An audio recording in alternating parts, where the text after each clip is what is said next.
US President Joe Biden signed a new security agreement with Ukraine on Thursday to pledge America's long-term support to the country during his meeting with leaders of the Group of 7 democracies in Italy. More in this report.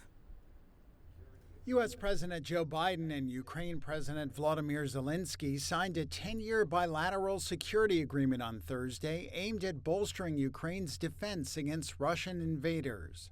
The deal, signed on the sidelines of the G7 summit in Italy, aims to commit future U.S. administrations to support Ukraine, even if former President Donald Trump wins November's election, officials said. Our goal is to strengthen Ukraine's credible defense and deterrence capabilities for the long term.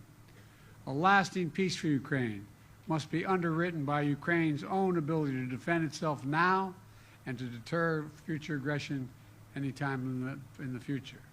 The United States is going to help ensure that Ukraine can do both. This is an agreement on steps to guarantee sustainable peace, and therefore it benefits everyone in the world, because the Russian war against Ukraine is a real global threat.